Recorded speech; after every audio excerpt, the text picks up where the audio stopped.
Hola amigos, Red Pill Biker here. I am alive. Maybe only running on 6 cylinders out of 8, but I'm getting there. And it's been a rough couple of months.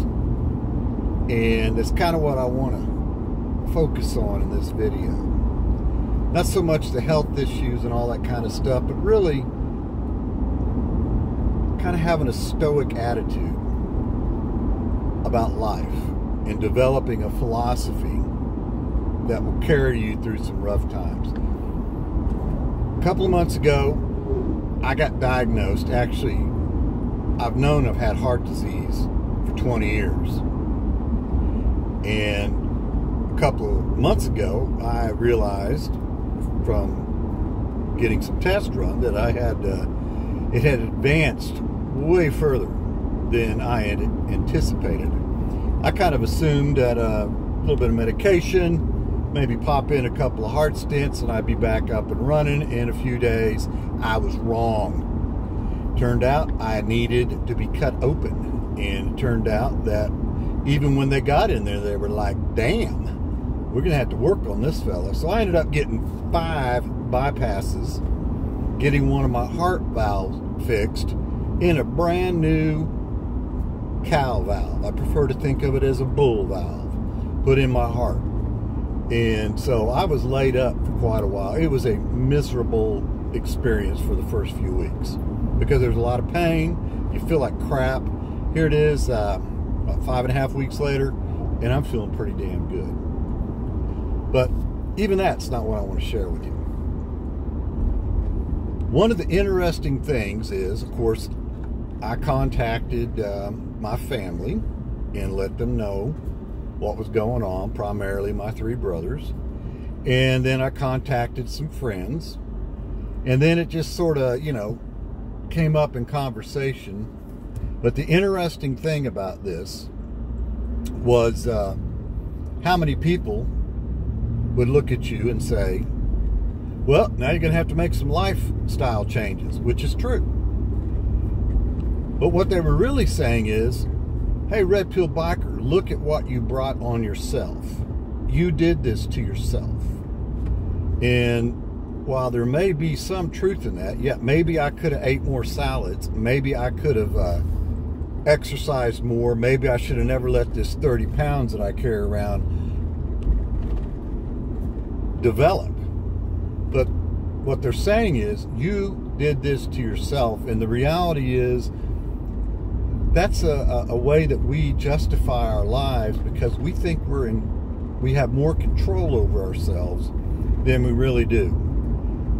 And when you study Stoic philosophy, you'll come across a guy named Epictetus. And Epictetus said, and I'm paraphrasing, of course, but basically there's 2 categories in life. There's the stuff that we have control over, and there's stuff we have no control over. And really, some people would say there's a 3rd category of stuff where we got a little bit of control, but not really, because if you don't have complete control, you really don't have control. And so they're saying, you did this to yourself, and I realize as I look back that I did not do this to myself. This was something, and Epictetus points it out, one of the things that we do not have control over is our body. And once again, people could argue that, well, you can control how much you weigh, and that's true.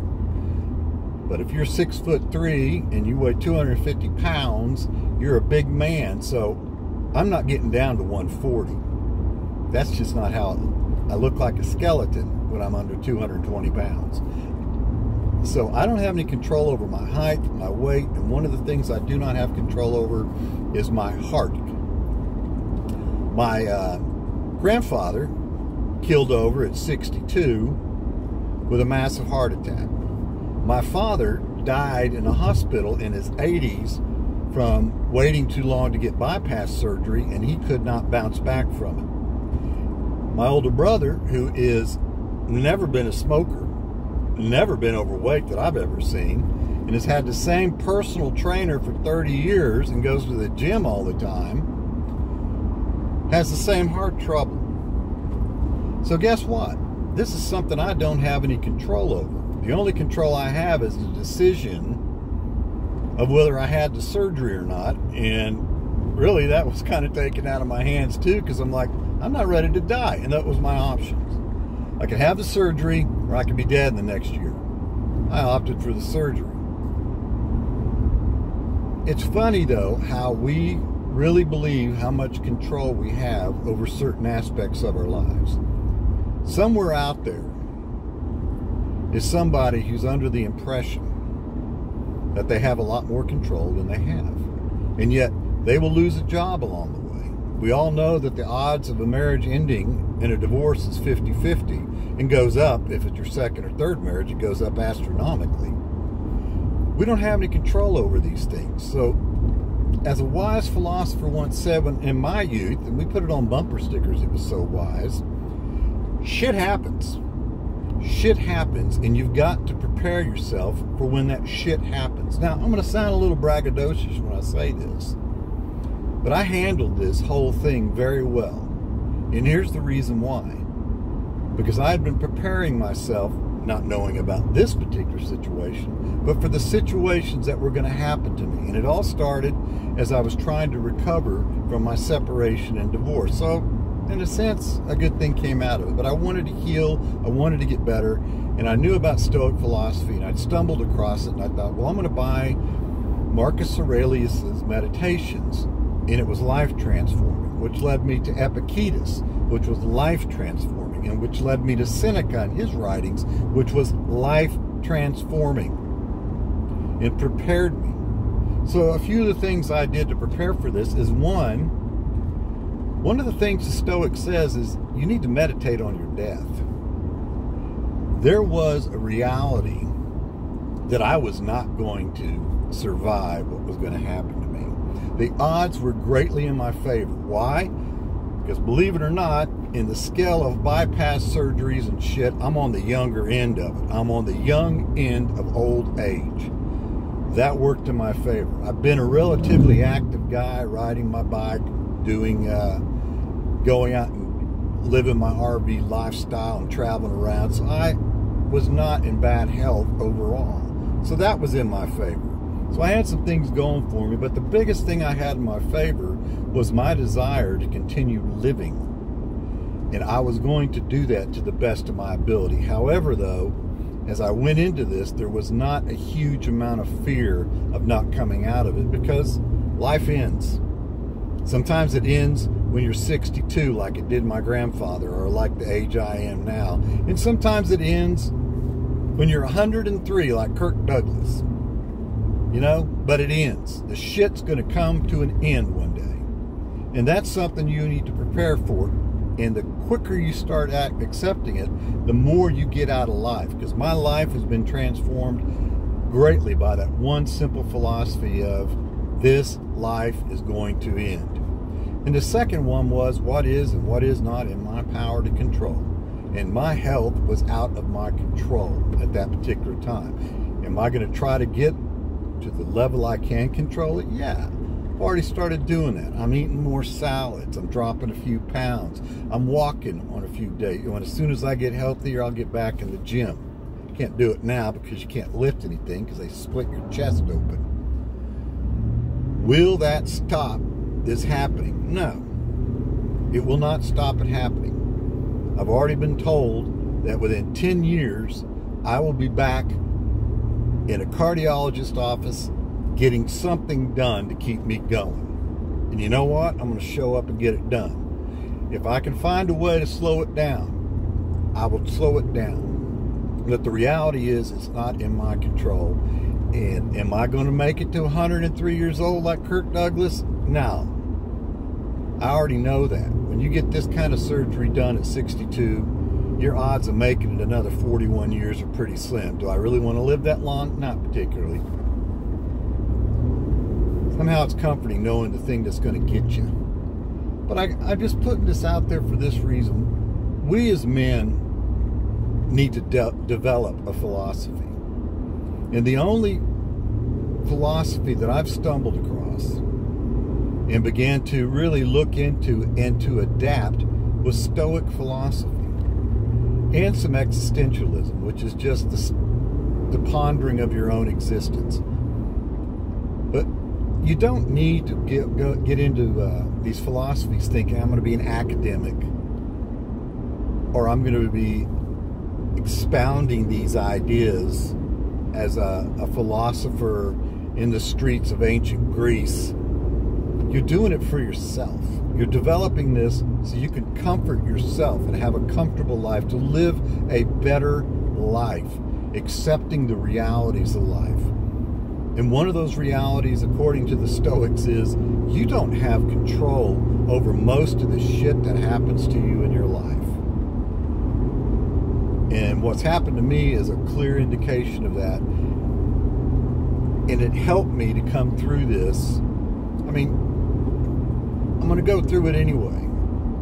But I want to come through it the best way I can, which is with my mind and my emotions intact. And I was able to do that because I went into this having a basic philosophy about my life, being this could end right freaking now. Okay, what are you gonna do about it? Not a damn thing. Or this is part of the suffering of life, and you've got to go through it, and blaming yourself for what you're going through makes no sense. What level of information, or excuse me, what level of control that I have to gather information and try to make the best decisions about what was happening in my life, in my health. I found the best doctors I could, and I had to trust them that he was going to find the best surgeon that he knew of, and that they were going to put me in the best hospital that they knew of, and they were going to do the best job they could. I don't know these people personally. I had to go with that information. Did I research the surgeon? Yeah. His background seemed to be pretty solid, so I felt somewhat confident about that. But that was the last control I had over this whole thing. They also forewarn you, and I read this in the literature that I read about the surgery and the recuperation, because I was far more interested in what was going to happen after, because I assumed I was going to survive because I had the right attitude and the right philosophy, and I had the right information, that the odds were greatly, well over 90% in my favor to survive this. And really at my age, it was more like 98% I was going to survive this surgery. Worked for me. One of the things they forewarned you is, oh, there's going to be a massive depression that's going to come on you. And I thought, okay, well, you know, I guess that's from weakening of the body and all that kind of stuff. Never happened. And the reason they say that is you start facing your own mortality. Well, I'd already faced it. Have I completely overcome it? Well, hell no, I haven't completely overcome it. We don't completely do anything. There's a certain level of even that is outside of our control. But I went in there understanding this is what happens. This is what is happening. And these are something that could happen, which is my own mortality. So when I came out of this thing, and really for the first 30 days, which just ended this week, the odds are still kind of, you know, not completely in your favor as far as like, well, no, they're completely in your favor, excuse me. But I mean, they're still there. You got to get through the first 30 days to make sure everything's healing properly and that the surgery was done properly and that they did all the things that needed to be done properly. And they did. I guess all I'm really trying to say in this video, my young friends, is, and the younger you are, the more I hope you hear this, go and pick up Epictetus, Marcus Aurelius, and Seneca. Don't study it like you're trying to become a college professor. Study it like you're trying to implant it into your heart, into your soul, into your mind. Because it will carry you through some difficult times. And I don't care who you are, you've got difficult times coming. As the Buddha said, life is suffering. Life is suffering. but it's our attachment to that suffering and the things around us that will prolong that suffering and deepen that suffering. And Stoicism will help you to accept the reality of what you're going through, not just the negative, but the good. You know, Jesus said this too will pass. And you know what? I'll be damned. That shit passed. And it is improving. But something else is coming down the road. Something else. Whatever it is. A loss of finances, a breakdown in an automobile, a burning down of a house, a woman leaving you, or you choosing to leave that woman. These things are coming, and they're all painful, and they all bring suffering. Having a solid foundation of how you're going to deal with that suffering is going to make it far more bearable, and it's also going to help you make far logical and rational choices. Anyway, good talking to you guys again. It's good to be alive. Life is hard.